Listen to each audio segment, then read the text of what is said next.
I just noticed something really interesting, and I think this is going to be something that I include as a step for recruiting into this movement.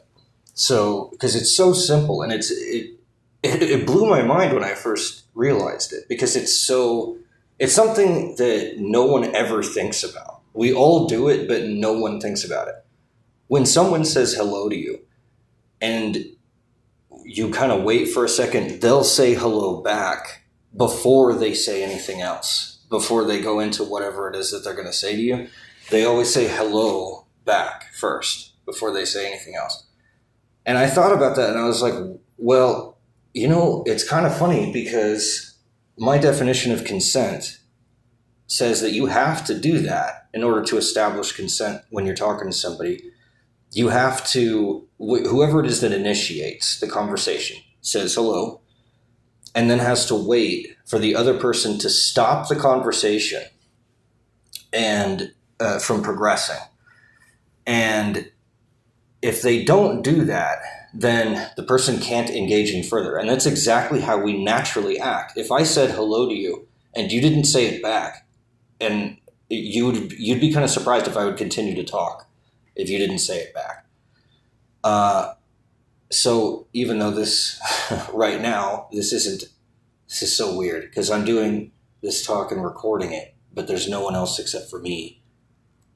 And whoever it is that's listening to this is not who it is who's speaking. Even if it's me listening to this after I've recorded it, I won't be the me, so the you will still apply. So then if I said hello back to myself while I'm recording this, then I could have a conversation with myself from the past.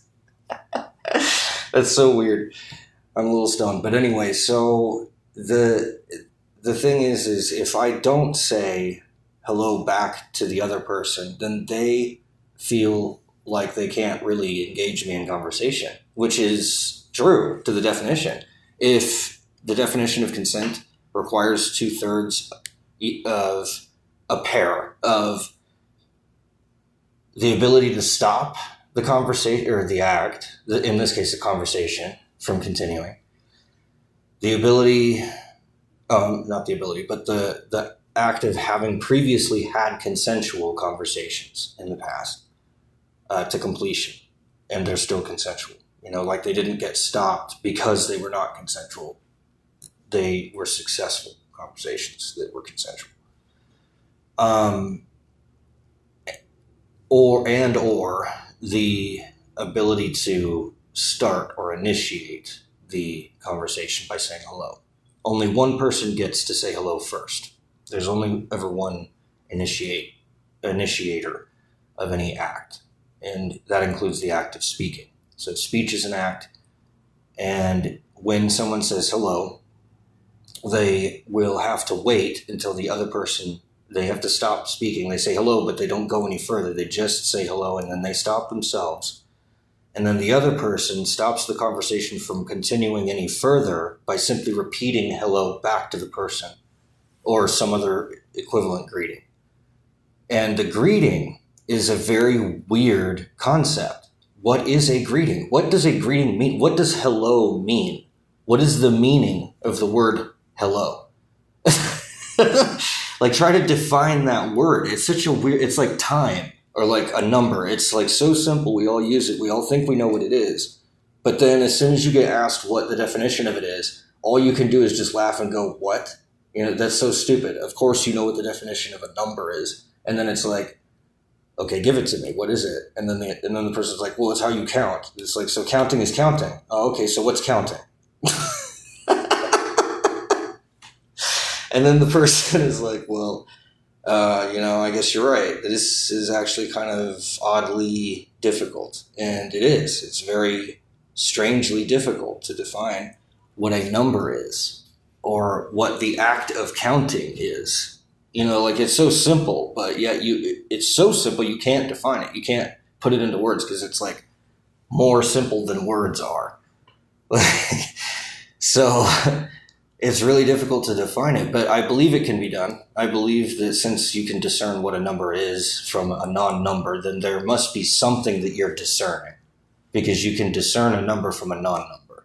Well, whatever that is that you're using to discern a number from a non-number, you know it when you see it. Whatever that method is that you're using when you see it and you know it, that's the definition of what a number is. But we don't know how to put that definition into words yet. And consent is like that too. I had to, instead of defining consent, I had to define the measure of consent, the definitional limit of consent, meaning like I can objectively measure when it is violated. I can't measure what it is in and of itself, but I can measure when it's absent, when someone withdraws their consent and when it gets violated. So those things are objectively capable of being identified. And because of that, because you can actually objectively define consent as the ability, like I said, 2/3 of, or a pair of either the ability to stop, the ability to sustain, which is proven by previous successes, and the ability to initiate, which is proven by actually initiating the conversation, and or whatever act it is. And so when you say hello to someone, you have to stop yourself, and the other person has to stop the conversation from going any further by also saying a greeting back to you. And this greeting means I'm willing to stop if this conversation gets non-consensual, where it gets to the point where we don't want to continue, where I can tell that there's something that's just not clicking. That's what a greeting is. That's what it actually means. It means I get it. I understand. I'm not, I'm not like insane where, I'm just not there. I'm not a fucking brain dead vegetable. I get it. I understand what you're trying to do. You're trying to initiate a conversation with me. All right, cool. Let's continue. I would like to, converse with you, or whatever, be in your presence or interact with you in some way. So the act of greeting someone means that you're agreeing to that kind of unwritten set of rules of consent, that if somebody goes on for too long to the point where the other person feels like they can't stop them from talking, then it becomes, not consensual if it keeps happening. Like if it happens once, okay, that's fine by definition. But if it happens multiple times, then the person has built up only the ability to sustain an unsuccessful conversation that they can't stop over and over and over. And the repetition of that, once it hits twice, it becomes a pattern. It becomes a norm for at least the conversation. So if somebody feels like they can't stop the conversation, they can't stop the other person from going on, then it becomes non-consensual if it happens more than once. If it only ever happened once, then it's a one-off. It's like, okay, well, that happens sometimes, whatever. But if it happens 2/3 of the time, if it happens at least 66.6% or more of the time, then it's a pattern. Then it's something that you should look out for. And it's just so weird. It naturally fits. And I did not expect that. I didn't expect us to already be doing that. I expected it to be something that I would have to implement and it would be awkward and unnatural. But as it turns out, it seems like we already do that by using the greeting. And greeting someone is establishing consent, that you're willing to stop the conversation, that you recognize the importance of stopping the conversation with just another greeting instead of it progressing further into the conversation at hand. And the example that came to mind that was really easy for me to make it click was if I went into a store, let's say the pot store, and I wanted to buy an eighth, and the guy at the counter says, hello, and I say, give me an eighth. I don't even say hello back. I just immediately go into the conversation. Then it's treating him like he's not a person. And I recognize that. I was like, that's what the greeting is for. It actually stops the conversation.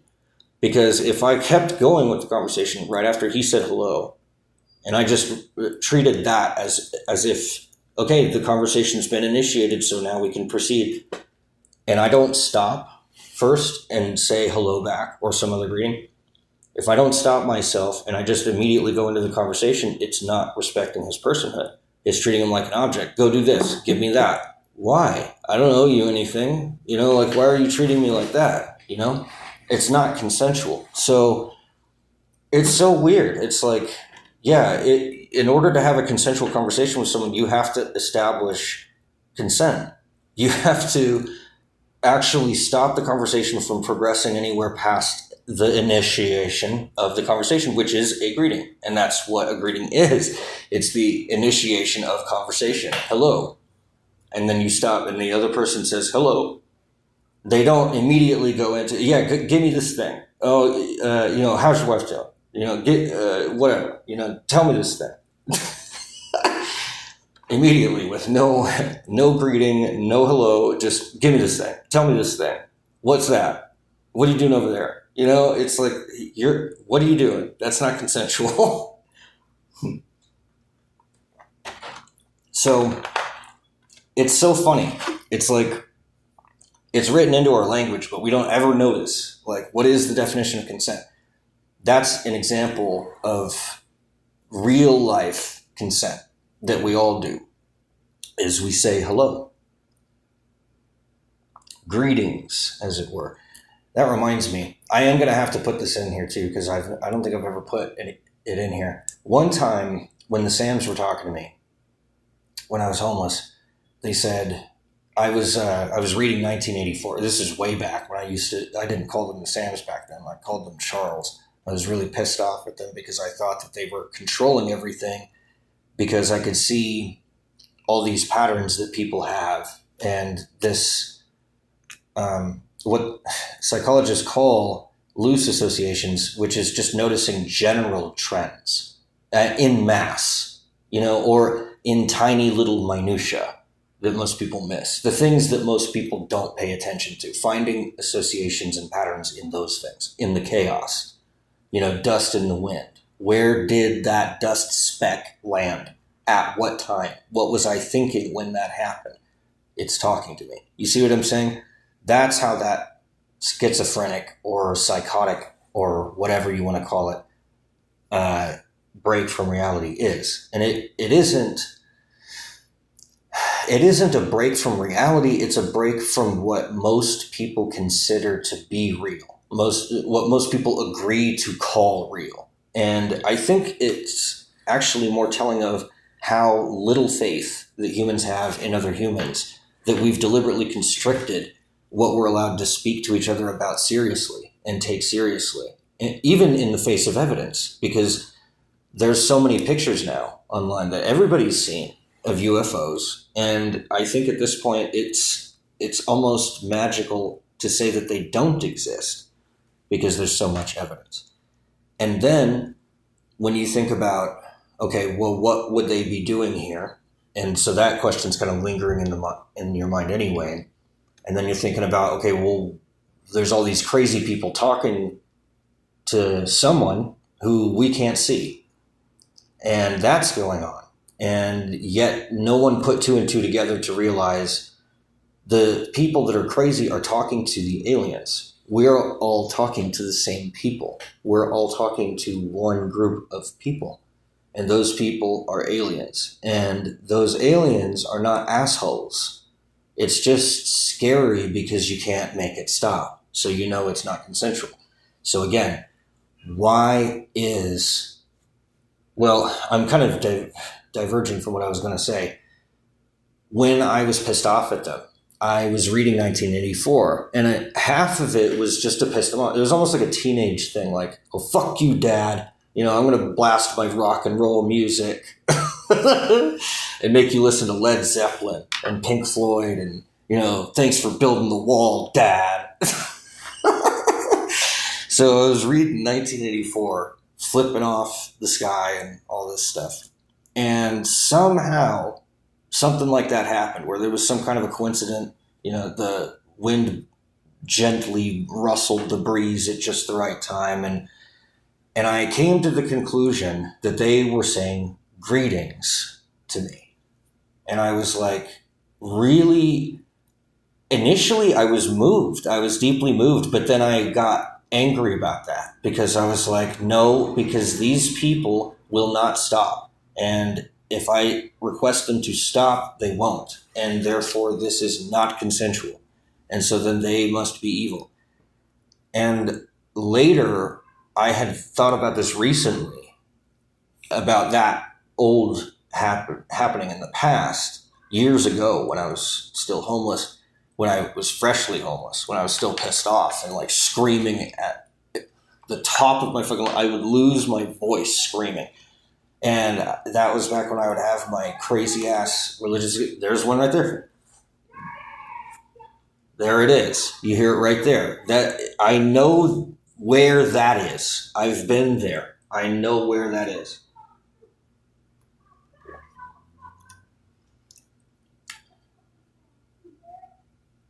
I don't know if you can hear just fucking screaming.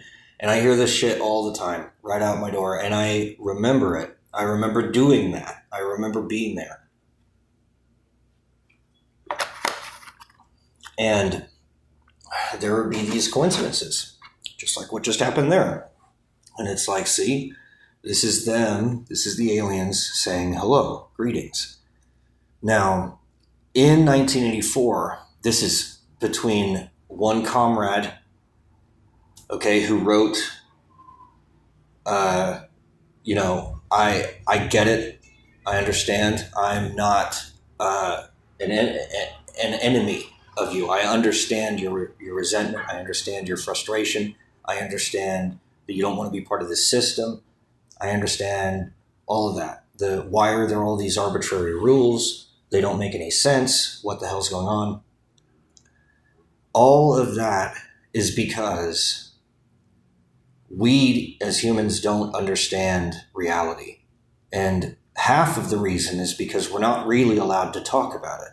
We put people that tell the truth about who is speaking to them in asylums.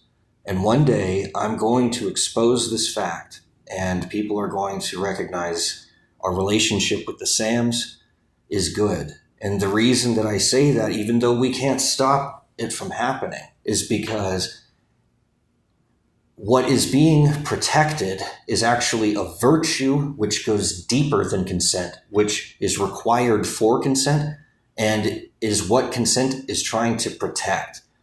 Ultimately, consent rests upon independence, specifically causal independence, meaning once we as humans understand how to become and actually achieve causal independence individually in mass, then we will be able to have our own system.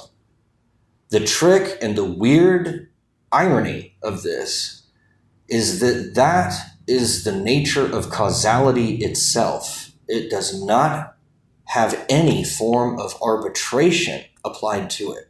It is raw, fundamental fact written into the fabric of reality type of thing. I'm a little bit stoned. I'm kind of exaggerating, but it is, what would I say?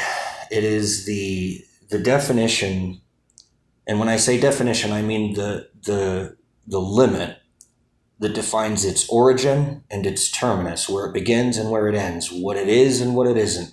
It's a limit. It's a line in the sand that separates one thing from not one thing. So what we need to do is, when we draw lines in the sand, because we have to, in order to function, we have to draw lines in the sand. You cannot rape children, right?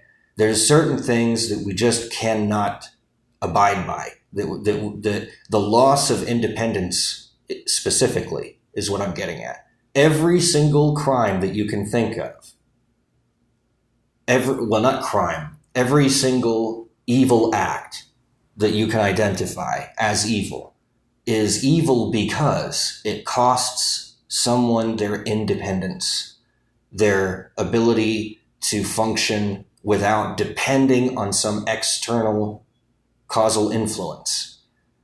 And there's a 2/3 law applied to this too. Independence is one of those things, but you have to have 2/3 of these. So yes, you can lose independence like as a kid, and that's still okay if the other two are also present. It's just like the consent thing, except it's deeper. So this time, instead of there being the ability to stop, which is kind of analogous to the more fundamental right for independence, the ability to make some act stop rests upon the person's independence, and their ability to stop it is their freedom being expressed. So in that sense, these virtues are the more raw, fundamental cause of consent. Like, you can't even begin to have consent unless you have these virtuous, what would you say, settings, conditions. So, and they're causal. So it makes them not arbitrary. They're just built into the fabric of existence. One of the things that I really want to draw attention to is the fact that this is not religious. I fell for a lot of things when I was going through this. And one of the things that I fell for was to deify the Sams and deify and worship them, and thus make sort of like this into a Bible. And it isn't. It's not. It's just science. It might be a trick of Satan. We might have to disregard this with our souls, kind of a thing. It might be like that. I don't know. No one does. So we all have to have our own religious faiths, and we have to be free and independent enough to be able to choose whichever one we want at any time and not get locked in and beheaded if we leave and shit like that. That's what everybody already knows in their heart is true. Independence is a virtue, and it cannot be taken. It can only be given. You can always give someone independence, but you can never take it from someone ethically unless they've taken it from someone else. And if you do take someone's independence away because they took it away from someone else, then you have to have the other two. If you don't have one, you have to have the other two. One of them is independence. The other two are integration, which means internal causal equality, I guess, and not having any impasses or conflicts or contradictions between causes inside of oneself. So I can stand on my own 2 feet. I know who I am. I have convictions. I have my beliefs, right? Now, I might not be able to have the freedom to express that independently because I took someone's independence away.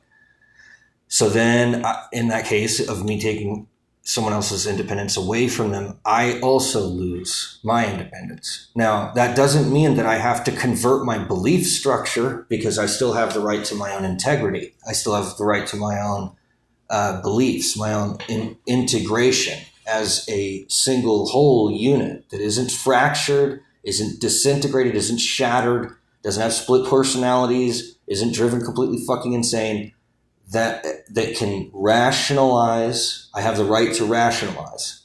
I need to be in a rational setting. I need to have rational rules applied to me. If I'm going to lose my independence, then I need my rights. You know, I can't have my rights trampled on where I'm getting beat the fuck up, or I'm being coerced or something like that, or starved or whatever. And one of those things is I can't be indoctrinated. That's what makes the gulag evil. That's what makes concentration camps evil. Even if they treat their prisoners well, it would still be evil. And we all know that too, because it makes them lose not only their independence, but it also makes them lose their integrity. Their internal logical structure that they believe is true is sacred to them. So if they're going to lose their independence by having to go to jail for some crime, then they at least have to be able to have their own belief systems intact the whole time, and have the rules that are applied to them be rational and not arbitrary, where it's just, like I said about causality, it just is. And if it isn't, then you can't apply it legitimately. If it's not causally necessary for my survival, okay, you can take that, but you can't take things that I need to survive. So I need my food, my water, my nutrition, just like anyone else does. You can't starve me into submission, things like that. So Does that open the door for people like Gandhi? Yeah, it does. And so there will be Gandhis that have religious reasons for going against the political or law of the land, in which case they'll get, put into prison if they're taking someone else's independence away. Let's say that he organized a strike and legally someone, the business owner, owns the property upon which they're striking, and they won't let him or anyone else in. And so then in that case, he would have to go to jail because he robbed someone else of their independence. But he has the right to his beliefs and his own integrity, so he has to be fed. They can't starve him, but he could starve himself. Hunger strike in the prison. Fine.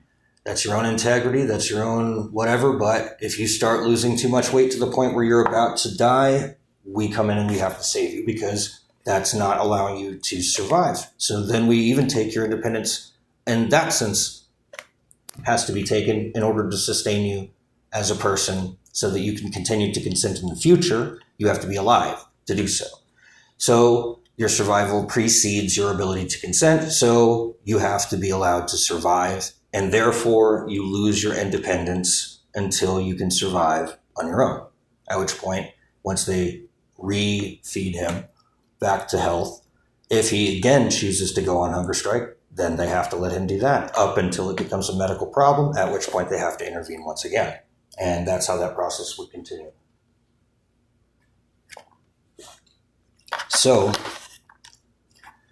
this definition, I believe, is simple and elegant enough, and it's objective enough that we could apply it fairly enough that we could finally say that we are free and mean it and actually be free. Finally. That's what it's going to take.